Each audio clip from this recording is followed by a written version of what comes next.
Are you making these common food storage mistakes that could be costly to your family?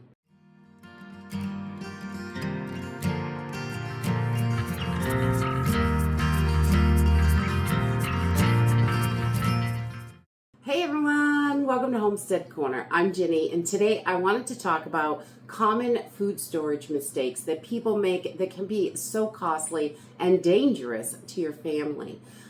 We look at food storage all the time here on this channel, and we need to make sure we're storing the food properly. If we're not storing it properly, we've got wasted time, wasted money.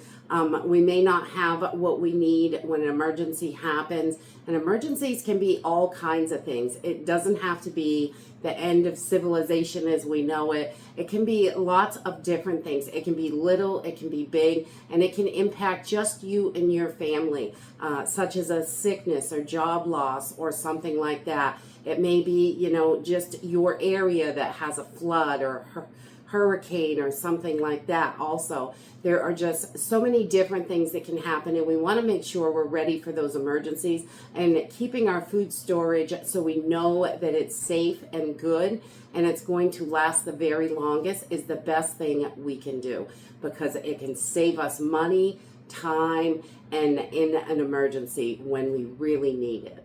So the first really big mistake that I hear a lot about is putting your food in a area that doesn't have a stable temperature. And I'm not saying it has to be 70 degrees every day, all the time, every minute, but keeping it in a area that doesn't fluctuate a lot, within 10 degrees.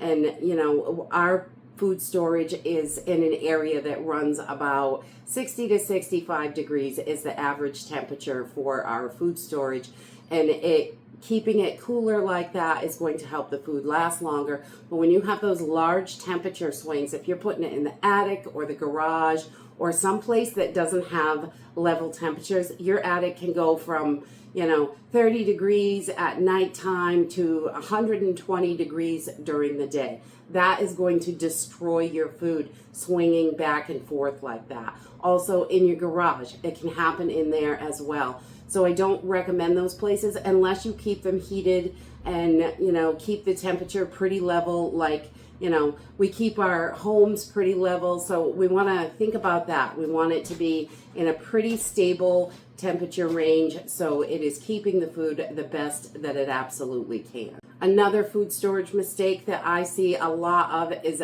putting your food storage in an area that is really humid. Humidity can destroy your food. It can cause your dry goods to clump up. It can cause all sorts of stuff.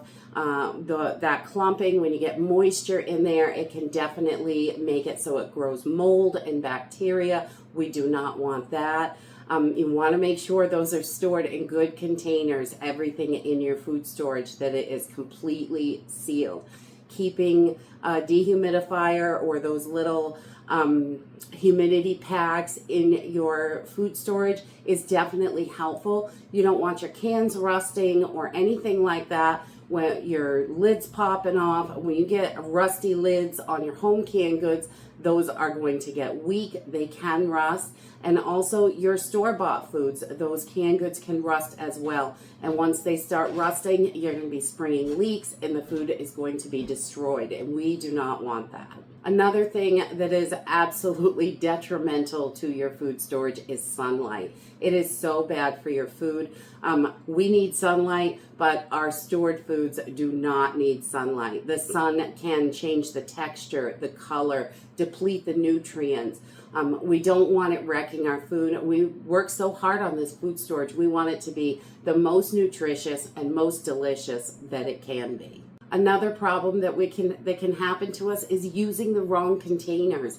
We want to make sure that we're storing our foods properly. Your dry goods, things like that, they want to be airtight, so you're not getting any air, bacteria in there.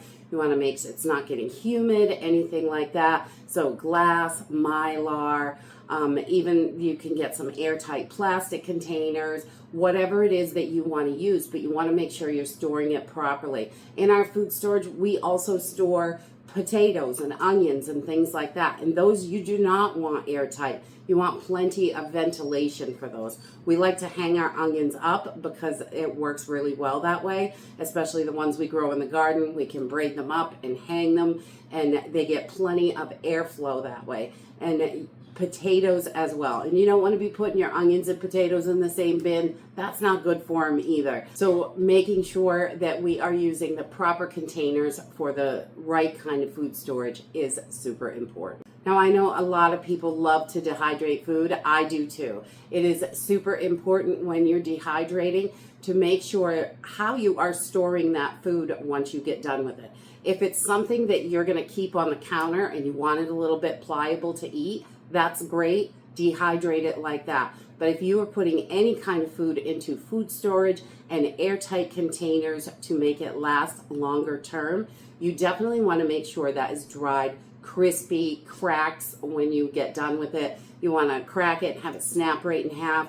You do not want too much moisture. In order to store your food in airtight containers, the moisture level has to be under 10% in the food, or it will cause mold and bacteria. You don't want to go back in 6 months and grab that garlic that was still a little bit rubbery and sticky, and when you grab that container, it will be filled with mold and bacteria, and it will not be safe to eat. So paying attention to how the food is going to be stored when we're dehydrating is another really big one. The next thing I see a lot of, and I know this can happen to all of us, I have done it myself.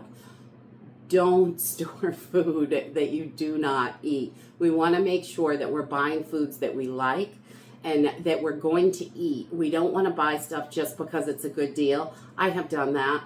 It's not a good deal because then the money is wasted when you don't like it. Making sure that we're buying the foods we like, storing what we like, and eating what we like. We don't want to be putting foods in there we don't like. Your emergency foods, having extra rice and beans, I think is important, but those things are not going to go bad when stored properly and airtight. Cool, dark, and dry are your best conditions. We all know that, but we want to make sure that the food that we're pulling in our pantry, any kind of meats, fruits, vegetables, anything like that, we're not buying a bunch of stuff we don't like. In an emergency situation, if we have to eat it, we at least want to have something that's good. We don't want to be eating a bunch of food we don't like. I don't store lima beans because I don't like lima beans, but lots of other people do, and that's okay. Store what you and your family eat. Another mistake that is pretty common is not labeling your foods. Even if you are buying your food from the store and repackaging it, you want to make sure you're labeling that food, what it is, when you put it in the package, so you know what to use first. It's going to help you with your rotation and knowing what is in there. If something goes wrong inside, if it doesn't look right, it doesn't smell right, you're going to be able to tell. If you've got rice that smells like chicken, then there's a problem. You want to make sure that we are labeling these things and putting dates on them. Even our store cans, we will take a Sharpie and write on the front the expiration, best by date. Not that I'm going to stop using it on that day, but I want to make sure that I get it in my rotation and I'm using it. So we're making sure that the food is not going bad. Food storage costs way too much and is way too much work to let anything happen to it. And it's pretty easy to keep after it if we just pay attention to it. The next big mistake a lot of people make is not rotating their food. I really think food rotation is so important. If you are constantly on the first in, first out, then your food is never going to go bad. Even if you have a larger amount than you think you're going to use by the best by date, you can, just keep rotating it, and it's going to come up in your rotation. And even if it's, a couple days past or a month past, or I've eaten stuff 2, 3, 4 years past the best by date, and it's still good. But making sure we get those older ones through quicker is really important. Get those out first. And food rotation is a big one, and some people just don't think about doing it. And unfortunately, after years and years, you can have cans rust, you can have them burst at the seams, the food spoils eventually. It's just, You don't want that. And over time, if you're 10, 15 years past the best by date, not saying that the food is bad, but it is going to deteriorate probably in color, nutrition, definitely, and the texture could definitely be way off. So that's a great reason to keep that food rotated. And the last common mistake that I have today is storing all your food in one place. I know not everybody has a different location to store some of their food, and I'm talking about your longer term emergency survival foods, because that's what food storage is, survival. We want to make sure that we are keeping some of that food separated. So even if you only have a tiny apartment, if anything happened in your home, got broken into, anything like that, if someone breaks in and finds a stash of food, they are most likely going to think that's all of the food together. But having some in the closet, maybe some under the bed, those are pretty stable temperatures usually. So having some extra there, maybe some under the couch, maybe some, tucked away in different rooms, just to make sure that if something happens, or even if a fire happened in your home, it may not burn the entire place down. So having some emergency food in another room can be super helpful. Even if it's just rice and beans, we want to make sure that we've got something to fall back on. You never know what's going to happen, and things go crazy really quick when it starts to. And that is it for my common food storage mistakes. We want to make sure that we are paying attention to our food storage and we are keeping on top of that. It is a costly thing to have. It can be super handy. It can save you a ton of money, but if we're not making it work for us, then it's not really worth it in the long run. We want to make sure we're keeping on top of it, and our food storage can help us in so many different ways, in so many different situations. And that's it for today. I hope you enjoyed this video, and I hope to see you next time. Bye.